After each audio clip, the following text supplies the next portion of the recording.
Hi, friends. Thanks for watching. So I just had to jump on and talk about the latest. So I was looking at the news, and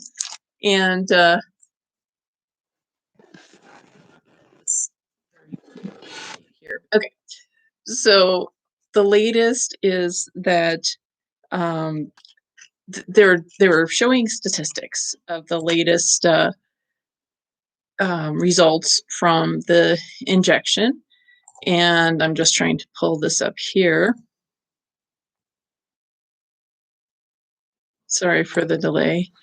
Anyways, for some reason, I'm not able to find it, but it was basically like less than 1% for each injection, or no, less than 2%.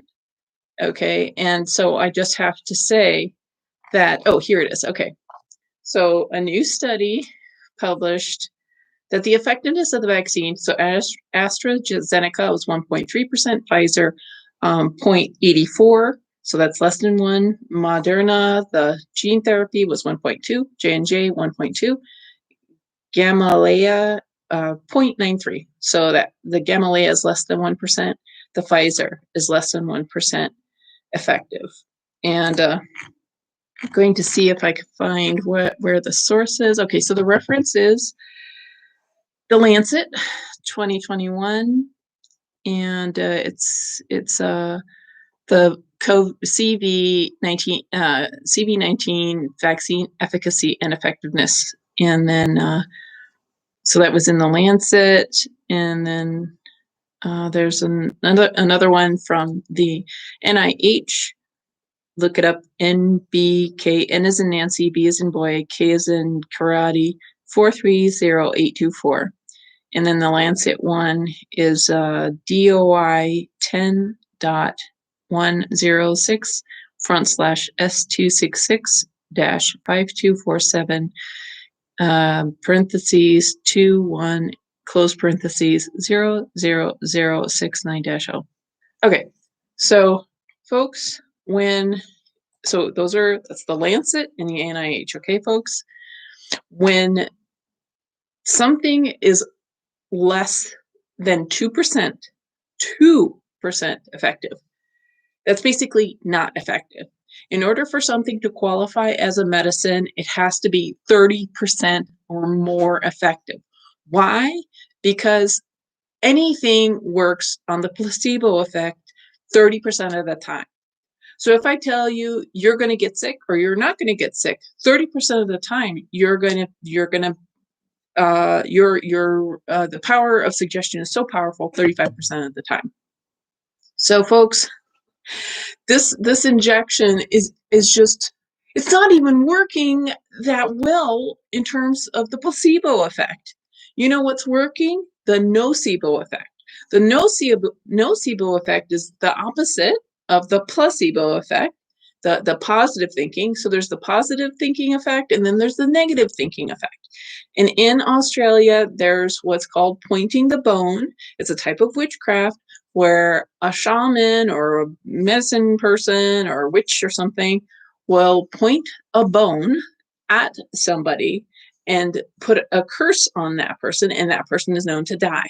So much so that Australia has it against the law to point the bone, to practice witchcraft, because it's so effective and it's so deadly. And I'm sure, I can't say, but I bet this is in other countries as well. I bet there is legislation. In America, we actually have, from the 1700s, I believe, legislation at that time, if not that time, maybe a little earlier, against witchcraft, which is, in that terminology, in that day and age, witchcraft was about negative speeches, harmful language, harmful influence through words. So we've definitely had this with this current mass lie, and it's just incredibly shameful that the statistics, we have all this information right here. I don't know, what are we supposed to do? Because the trusted agents of the public good are sitting on their hands. whether they're under blackmail or not, um, people have been saying, "Just wait for the plan. The plan's gonna happen, and all this information's gonna be revealed." I mean, like, how bad does it have to get? Because we lost 300,000 people to suicide this past year. This is children committing suicide. We lost 70,000 people, 70,000 elderly disabled dying a horrible death in a hospital or nursing home due to medical malfeasance, deliberate medical malfeasance, because the Democrats were trying to use this as an opportunity. People got paid to kill people. Okay, like this is. If you need to know the information, each state got between $10,000 and $250,000 for each state. They got a certain amount of money to categorize somebody as a coronavirus patient, and then I'm not sure. I can't remember if it was actual deaths that was paid, but I do believe something to do with the stimulus probably played a part because deaths made the crisis more compelling, and it gave the global coup, the globalist coup, more power. So it is my theory, and this is just speculation. We need to get somebody to audit the records for the Democratic cities and states with the largest number of deaths in the nursing homes and hospitals. We need to have an audit done um, of how much those places got paid for executions. It's my theory that there was a legal execution.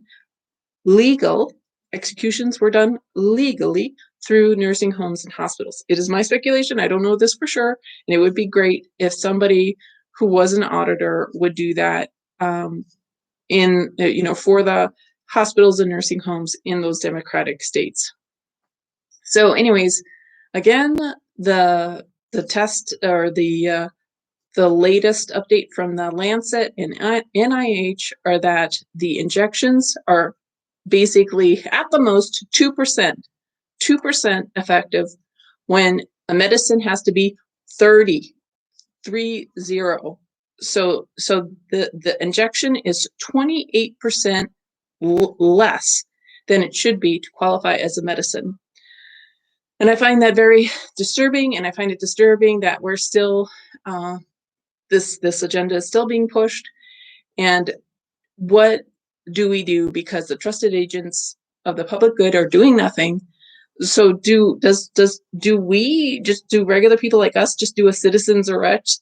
Just go up to Fauci, I'm arresting you because you're breaking the law? I mean, is that what we got to do? I mean, I don't know. So if that's what we have to do, is anybody in Fauci's neighborhood, and could you please do a citizen's arrest for Fauci and do a citizen's arrest for, whoever is pushing this agenda? I mean, I don't know all the names, but if that's what we need to do, of course, you're not going to do any, physical harm or whatever, but I guess we need to just say, I'm arresting you, Anthony Fauci, for crimes against humanity. And I guess we just need to start doing that.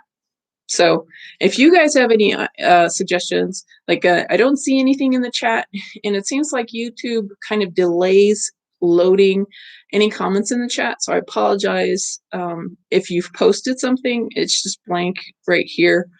But what do we do? What do we do? Because the sheriffs aren't doing anything. The attorney generals aren't doing anything. I mean, I don't know if they're the people who are supposed to do something. Is it the FBI that's supposed to do something? The CIA? Anyways, those guys aren't doing anything. And, this has been like a whole travesty since the beginning, because a pandemic or an epidemic is 25 deaths per 100,000 in 2 weeks. So 25 deaths per 100,000 people in 2-week time period. We didn't have that. And not only, do we not even have those deaths in that period of time, 65 countries and organizations have admitted they have failed to isolate the coronavirus. So this entity, coronavirus 19, has not even been nailed down. It has not even manifested in science to 65, according to 65 countries and scientific organizations. So we have a ghost infection, and we have a ghost treatment, but a treatment that's very dangerous. A treatment that has a lot of it's called casualty to people. So, and that people are going along with this. Like, Lord, please take us home soon, because this is just absolute insanity. It's absolute insanity. And like I don't know how other people are just going along with this, how they're just, and I'm talking about other believers, because this is just so wrong. And I can't imagine, like, are people just like, oh yeah, evil's ruling the world, everything's evil 90% of the time. I mean, okay, but like, do we just let it happen? Like, I just this is mind-boggling. Clearly, I'm having a hard time getting my mind around all this. So anyways, thank you guys for being there, for hearing my thoughts. And if you guys have any suggestions, like, what do we do when the trusted agents of the public good are failing? They're failing. And then the authorities, who are supposed to take people away, take criminals away. So the authorities are failing. So the agents of the public good are failing. The authorities are failing. So what's next? Like, what do we do without breaking the law? Anyways, happy Memorial Day. And yeah, I'm going to do another video, so maybe I'll see you there. Okay, God bless you guys. Bye.